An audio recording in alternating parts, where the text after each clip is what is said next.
Nos alegra saludarles nuevamente. Estamos con el propósito de estudiar la palabra de nuestro Dios, el libro maravilloso, la palabra divina, la palabra de Dios, que nos restaura, que nos transforma, que nos renueva las esperanzas, que nos recuerda las promesas.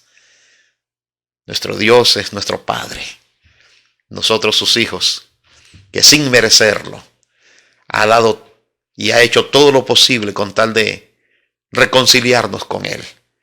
Y Jesucristo es y ha sido central en este hermoso plan de la salvación. Jesús es nuestro Salvador. En esta ocasión vamos a estudiar acerca de que los hijos de Dios creen en la divinidad de nuestro Señor Jesucristo. La lectura bíblica la encontramos en el libro de Primera de San Juan, capítulo 5, versículo 7 y el versículo 8. La palabra del Señor dice lo siguiente: porque tres son los que dan testimonio en el cielo, el Padre, el Verbo y el Espíritu Santo. Y estos tres son uno.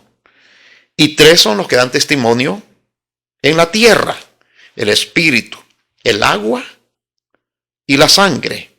Y estos tres concuerdan. En los dos temas anteriores hemos hablado acerca de lo fundamental que es creer en el agua y en la sangre que acuerpan el ministerio de nuestro Señor Jesucristo. El agua, su bautismo; la sangre, su muerte en la cruz del Calvario. Pero se añade un tercer elemento, que es el testimonio del Espíritu Santo. El propósito de este testimonio es acentuar la creencia de que Jesús es el Mesías, el Hijo de Dios, que Jesús es Dios.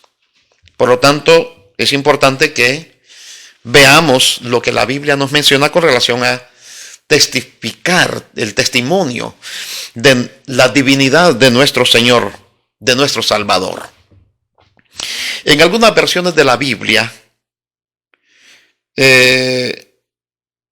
aparecen estas palabras formando parte de los textos. Por ejemplo, en el versículo 7, en el cielo, el Verbo y el Espíritu Santo, estos tres son uno. Y el versículo 8, donde dice, y tres son los que dan testimonio en la tierra.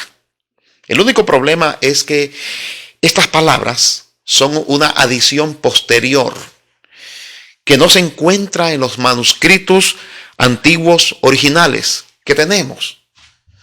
Por lo tanto, se consideran que son palabras añadidas. Entre los eruditos bíblicos hay un acuerdo con respecto a que estas declaraciones no son genuinas y que han sido añadidas. Probablemente esto fue hecho para apoyar la doctrina de la Trinidad, para que se creyera en el Dios Padre, Dios Hijo y Dios Espíritu Santo. Por supuesto, la palabra del Señor nos advierte a que no debiéramos de añadirle a la palabra de Dios. Apocalipsis capítulo 22, versículo 18 dice, yo testifico a todo aquel que oye las palabras de las profecías de este libro. Si alguno añadiere a estas cosas, Dios traerá sobre él las plagas que están escritas en este libro. Y una de las razones más importantes es que la gente podría comenzar a tener dudas acerca de la confiabilidad de las Escrituras como un todo, sin saber de que son algunas partes que fueron añadidas y que no fue correcto hacer esas adicciones. Entonces la gente puede llegar a comenzar a desconfiar de la palabra de Dios. El hecho es que con estas o sin estas palabras, la doctrina de la Trinidad está firmemente establecida en los evangelios y especialmente en las epístolas de Juan y en el Evangelio de Juan. Aunque los autores del Nuevo Testamento creen que Dios es uno, ellos presentan a Jesús y al Espíritu Santo como Dios. Ya hemos visto en temas anteriores que Jesús es Dios, que el Espíritu Santo es Dios. Entonces el concepto de la Trinidad es vital para conciliar de alguna forma la unicidad de Dios con la divinidad del Padre, del Hijo y del Espíritu Santo. El apóstol Juan tiene afirmaciones muy sólidas acerca de la divinidad de nuestro Señor Jesucristo. Veamos lo que enseña el apóstol Juan en los siguientes textos, hablándonos acerca de nuestro Señor Jesucristo y su divinidad o la realidad de que Jesús es Dios. Podemos ver, por ejemplo, en San Juan capítulo 1, versículo 1 al 3 y el versículo 14 dice, en el principio era el Verbo, y el Verbo era con Dios, y el Verbo era Dios. Este era en el principio con Dios.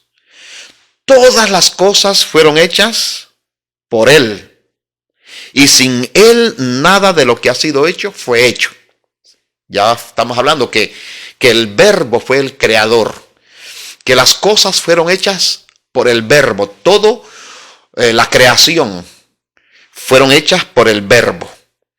Y dice el versículo 14, y aquel Verbo se hizo carne y habitó entre nosotros, y vimos su gloria, gloria como la del unigénito del Padre, lleno de gracia y de verdad. En estos versículos inmediatamente nosotros comenzamos a saber de quién está hablando. El apóstol comienza hablando acerca del Verbo, que el Verbo era con Dios, que el Verbo era Dios, y que este Verbo fue el creador de todas las cosas, y que sin Él nada de lo que ha sido hecho fue hecho, pero que este Verbo se hizo carne y habitó entre nosotros, y vimos su gloria, gloria como la del unigénito del Padre, lleno de gracia y de verdad. Sin duda alguna, estas palabras nos están hablando del Señor Jesucristo. San Juan capítulo 8, versículo 58 y versículo 59, Jesús le dijo, de cierto os digo, antes que Abraham fuese, yo soy. Y a la gente no le gustó estas declaraciones de Jesús. Tomaron entonces piedras para arrojárselas, pero Jesús se escondió y salió del templo y atravesando por en medio de ellos, se fue. La gente no aceptaba la divinidad de Jesús, porque Jesús llegó a ser tan humano, tan hombre, tan semejante a nosotros, que la gente miraba sencillamente a una persona común y corriente, a una persona, a un ser humano. Esa es la obra más perfecta de la encarnación de nuestro Señor Jesucristo.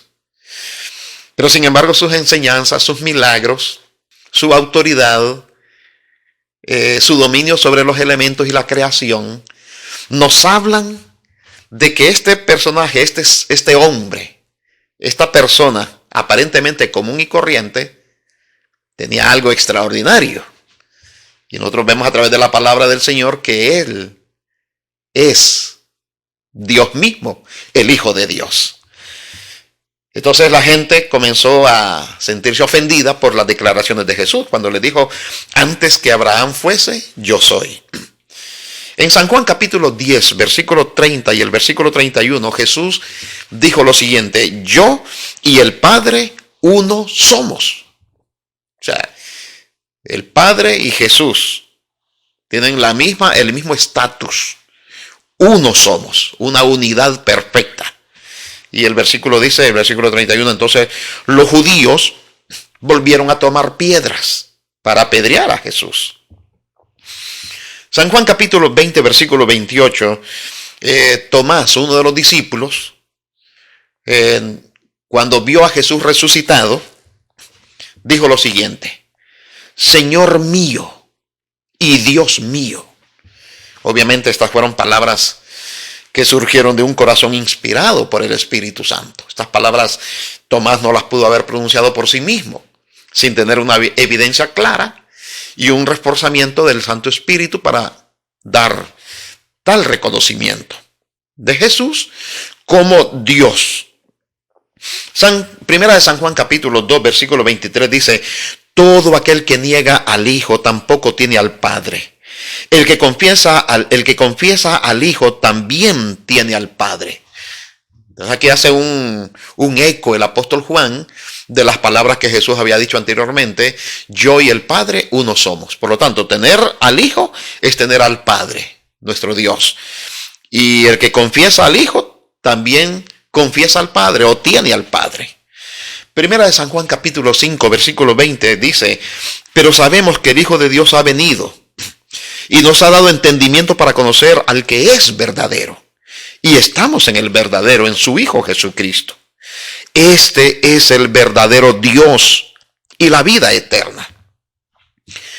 Queridos amigos, aunque no hay dudas acerca de la divinidad de nuestro Señor Jesucristo, tal como la establecen estos versículos y otros más que podríamos ver en la palabra del Señor, el pasaje que nosotros estamos estudiando no trata de establecer la doctrina de la Trinidad. Este no era el punto en discusión en la mente del apóstol Juan. Hay que recordar que él está queriendo resaltar a Jesús como el Hijo de Dios, que era una falsa doctrina que se había regado, negando la autoridad divina de nuestro Salvador. Por lo tanto, el apóstol Juan está interesado en resaltar que Jesús es Dios, que es el Hijo de Dios, que Jesús tiene las credenciales divinas, resaltar su divinidad, y lo hace en diferentes partes, tanto en los evangelios como en sus epístolas. En verdad, un pasaje que nos habla acerca de la fe que la gente debe de tener en Jesús, la confianza que debe de desarrollar en Jesucristo como el Hijo de Dios, como el Mesías, como el Salvador del mundo, y el testimonio dado al mundo acerca de Él.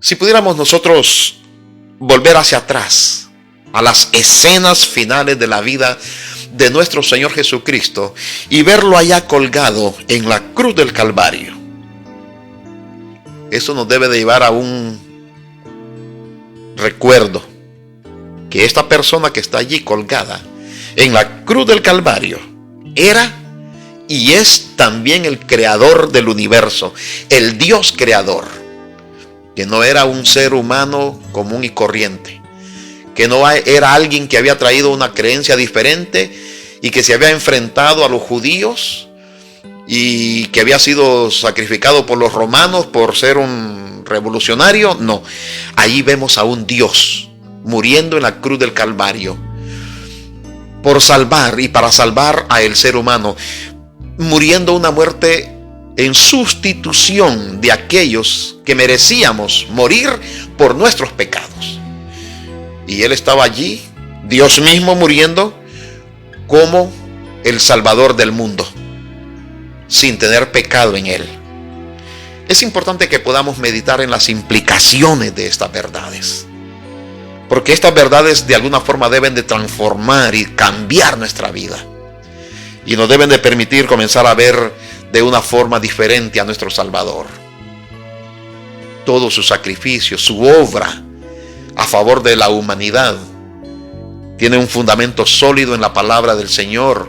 Él es Dios y sigue siendo Dios, es nuestro Dios, y según su promesa no solamente fue lo que hizo allá en el Calvario en los tiempos pasados, sino lo que hace hoy en día en nuestra vida, intercede por nosotros en el santuario celestial. Pero también según su promesa vendrá otra vez y va a rescatarnos de este mundo de pecado, para que esta tierra sea purificada. Y Él quiere llevarnos para que estemos con Él, no por un tiempo limitado, sino que estemos con Él para siempre, al lado de nuestro Salvador. La misma palabra del Señor nos habla que el Cordero quiere estar con sus ovejas, el pastor quiere estar con sus ovejas y estar con nosotros para siempre. Que el Señor pueda ayudarnos y bendecirnos, pueda darnos la fuerza para poder continuar en este camino creyendo en nuestro Salvador. Vamos a orar. Padre querido, gracias le damos por Jesús, nuestro Salvador personal.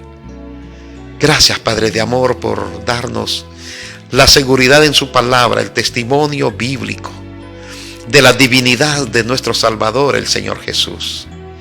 Para el apóstol Juan fue importante comprobar que Jesús es Dios. Para nosotros es importante saber que Jesús es Dios.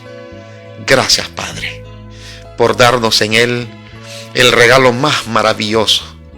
Él no solamente es el creador de los cielos y de la tierra, sino el creador nuestro también. Pero también ahora es el restaurador, nuestro Salvador. Gracias, gracias, querido Jesús. En su nombre le damos gracias. Amén y amén.